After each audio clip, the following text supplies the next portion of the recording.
माँ। अरे ओ माँ, कहाँ हो तुम? क्या हो गया बेटा? क्यों चिल्ला रहा है? प्रणाम माँ जी। क्या हो गया बेटा? कौन है ये? मम्मी, ये तुम्हारी बहू है। क्या? बहू? हाँ माँ, हम दोनों ने भागकर शादी कर ली है। इसके घर वाले तो मान नहीं रहे थे, इसलिए हम दोनों ने भागकर शादी की है। अब वो लोग इसको नहीं अपनाएंगे, इसलिए माँ प्लीज अब आप ही इसे अपना लो। इसके घर वाले अब इसे कभी भी नहीं अपनाएंगे मम्मी।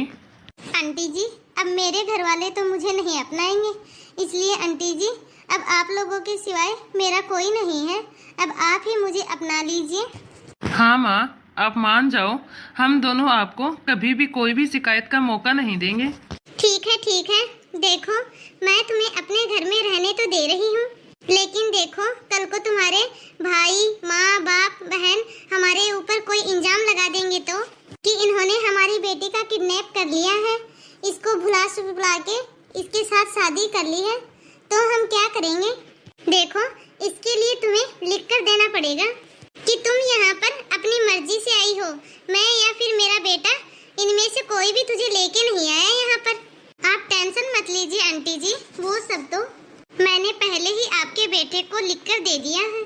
हाँ हाँ माँ, इसने सब कुछ लिख कर दे दिया है। और तुम सुनो पायल, मेरी माँ ने तुम्हें अपनाया है, इसलिए तुमको उनका हर एक कहना, हर एक बात माननी पड़ेगी। वो जो भी बोलेंगी वो सब तुम्हें करना है। हाँ हाँ, मैं आपकी हर एक बात मानूंगी आंटी। चलो, जब तुम दोनों ने शादी कर ही ली है तो रहो यहाँ पर, अब कर ही क्या सकते हैं। हाँ हाँ चलो, अब हम लोग भी बहुत थक गए हैं, चल के थोड़ा आराम ही कर लेते हैं। वो आंटी, आपकी नौकरानी नहीं आई है क्या अभी तक? वो मुझे चाय पीनी थी। जब तुम हो यहाँ पर तो फिर नौकरानी की जरूरत ही कहाँ पे है? क्या मतलब? मैं कुछ समझी नहीं आंटी जी। इसमें समझने की क्या बात है? वो रहा किचन, जाओ तुम अपने लिए भी चाय बना लेना और मेरे लिए भी। और हाँ, बर्तन भी पड़े होंगे किचन में, वो भी साफ कर देना। क्या? मैं चाय बनाऊंगी? क्या तुम्हारी माँ ने तुम्हें किसी के साथ भागकर शादी करना ही सिखाया? घर का काम करना नहीं सिखाया तुम्हारी माँ ने तुम्हें? ये क्या बोल रही हो आंटी जी आप? मैं आपकी बहू हूँ, जरा तमीज से बात कीजिए। बहू?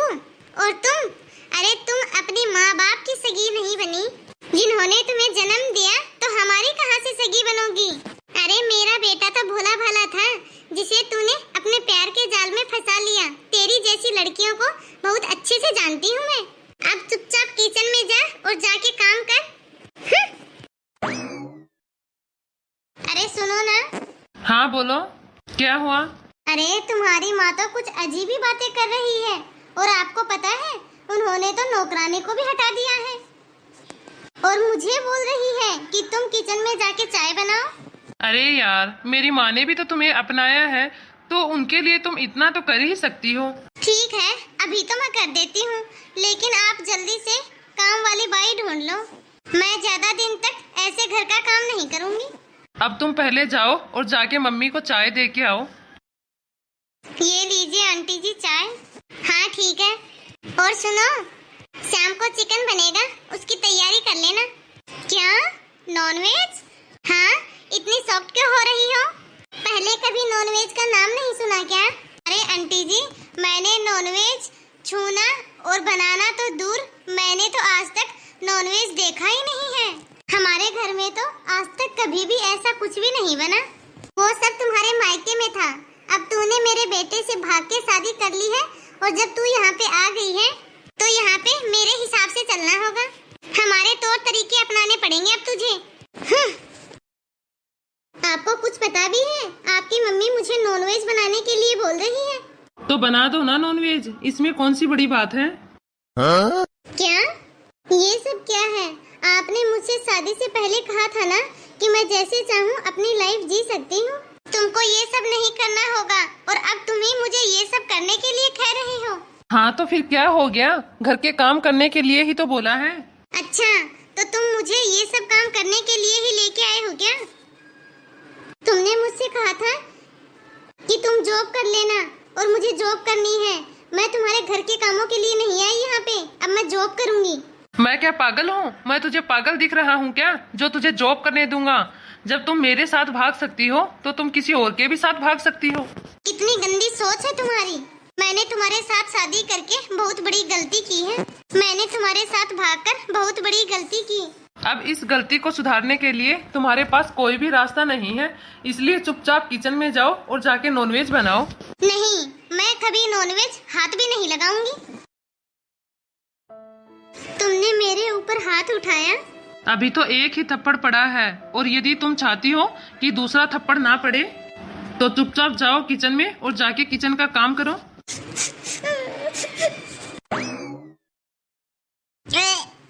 अरे कितना टाइम और लगेगा? तुझसे खाना नहीं बना अभी तक? मुझसे नहीं होगा ये सब तो तुझे शादी से पहले सोचना था। जब तूने भाज के शादी की थी तब मेरे बेटे से, क्या तुझे तब पता नहीं था कि वो नॉनवेज खाता है या नहीं? मैंने इतना नहीं पता किया था। तो इतना क्या शौक था तुझे शादी करने का? कुछ काम तो अपने माँ बाप को भी कर लेने दिया करो, ताकि वो छानबीन कर ढूंढे कि अगला क्या है और कैसा है। लेकिन नहीं, हम तो अपनी मर्जी से शादी करेंगे। हम तो अपनी मर्जी से शादी करेंगे। अब भुगतो अपने आप। अगर तुम्हारे माँ बाप करते ना तो छानबीन करके उसके बाद ही तुम्हारी शादी करते। लेकिन तुमने अपना डिसीजन खुद लिया है, अब भुगतो। अब जल्दी से खाना बनाओ। मैं नहीं बनाऊंगी ये सब। मेरी माँ के साथ जुबान लड़ाएगी तू? छोड़ो मेरे बाल। मेरी माँ जो तुम्हें बोलती है वो काम कर, वरना जान से मार दूंगा। चुपचाप खाना बना। सुनो, बर्तन सतन अच्छे से धो देना और किचन में भी पोछा लगा देना। हेलो दीदी, वो तो रिश्ता बता रही थी ना मेरे लड़के के लिए, तो कल आ जाओ, फिर देख लेते हैं कैसी है लड़की। लड़की को भी ले आओ साथ में। आंटी जी। हाँ दीदी, लगाती हूँ आपके पास वापस फोन। ये कौन सा तरीका है तेरा? आप अभी फोन के ऊपर क्या बोल रही थी? क्या बोल रही थी मतलब? अपने बेटे का रिश्ता कर रही हूँ। लेकिन आप अपने बेटे का रिश्ता कैसे कर सकती हो? उसकी शादी तो मेरे साथ हो चुकी है ना। शादी? कौन सी शादी? किसने देखा इस शादी को? अरे कौन सा समाज था इस शादी के अंदर? अरे मंदिर में जाके सिंदूर लगाने से कोई शादी थोड़ी ना हो जाती है। देख, तूने खुद लिख के दिया है कि तू यहाँ पे अपनी मर्जी से आई है, इसलिए चुपचाप इस घर में पड़ी रह। इस घर में रहने दे रही हूँ, वही बहुत है तेरे लिए। वरना धक्के मार के निकाल दिया ना यहाँ से तो तेरा तो कोई घर भी नहीं है। तेरे माँ बाप तो अपनाएंगे नहीं तुझे, तो तू जाएगी कहाँ? यदि आपने अपने बेटे की दूसरी शादी की ना तो मैं कानून की मदद लूंगी। कानून की क्या मदद लेगी तू? मैं अपने बेटे से तलाक दिला दूंगी तुझे। मेरा बेटा 2 दिन में ही तलाक दे देगा तुझे। देख, तेरी भलाई इसी में है कि तू चुपचाप नौकरानी बनके इस घर में पड़ी रह। चुपचाप घर का काम कर और चुपचाप 2 वक्त की रोटी खा। बस यही तेरी हैसियत है, इससे ज्यादा की तेरी औकात नहीं है। और देख, जो तू ये सोचती है ना कि तुझे मान सम्मान मिले, इज्जत मिले, वो सब तुझे कुछ भी नहीं मिलने वाला। समझ गई ना? भागे हुए को कोई इज्जत नहीं मिलती, कोई मान सम्मान नहीं मिलता। अरे ये किसका फोन आ रहा है? कौन बोल रहा है? मम्मी। बेटा कैसी है तुम? मुझे माफ कर दो मम्मी, मुझे माफ कर दो। मैंने बहुत बड़ी गलती कर दी मम्मी, मैंने बहुत बड़ी गलती कर दी। मुझे वापस बुला लो मम्मी, मुझे वापस बुला लो। प्लीज मम्मी, प्लीज मुझे वापस बुला लो। अगर आपने मुझे वापस नहीं बुलाया ना मम्मी, तो मेरे पास मरने के अलावा और दूसरा रास्ता नहीं है। मैं मर जाऊंगी मम्मी, मैं मर जाऊंगी। भगवान तेरी आत्मा को शांति दे बेटा। ये क्या बोल रही हो मम्मी? क्या आपको मुझसे जरा भी प्यार नहीं है? हमें तो तुमसे बहुत प्यार था बेटा।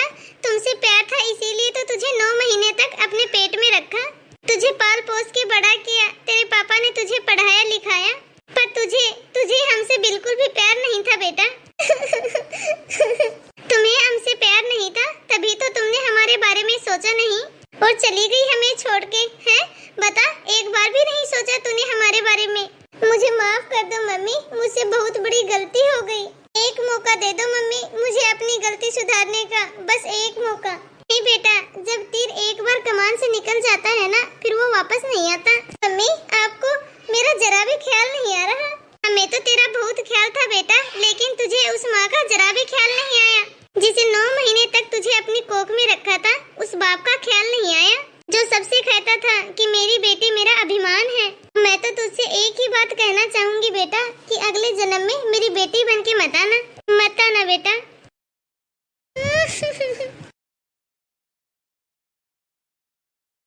हेलो, मैं पुलिस इंस्पेक्टर बोल रहा हूँ। हमें एक लाश मिली है जिसकी शक्ल आपकी बेटी से मिलती है। आप जल्दी से यहाँ आ जाओ। हेलो हेलो, सुन रही हो आप? नहीं, हमारी कोई बेटी नहीं है। नमस्ते दोस्तों, आप सभी को हमारी वीडियो कैसी लगी कमेंट करके ज़रूर बताइए। अगर हमारी वीडियो अच्छी लगी हो तो वीडियो को ज़्यादा से ज़्यादा लाइक और शेयर करें। कमेंट बॉक्स में कमेंट करके हमें ज़रूर बताइए कि आपको यह वीडियो कैसी लगी। और यह वीडियो किसी को हर्ट करने के लिए नहीं थी। हमारा उद्देश्य आपके दिल को ठेस पहुँचाना नहीं था। लेकिन मेरा आप सभी से बस यही कहना है कि कभी ऐसा काम मत कीजिए जिससे लोगों को आपकी परवरिश पे, आपके माँ बाप पे सवाल उठे और आपके माँ बाप को शर्मिंदगी महसूस करनी पड़े। वीडियो को अंत तक देखने के लिए बहुत बहुत धन्यवाद। यदि आपने अभी तक हमारे चैनल को सब्सक्राइब नहीं किया हो तो फटाफट से बेल आइकन दबाकर सब्सक्राइब करें ताकि ऐसे ही वीडियो आप तक पहुँचते रहें। तो धन्यवाद दोस्तों, अब मिलते हैं अगले वीडियो में।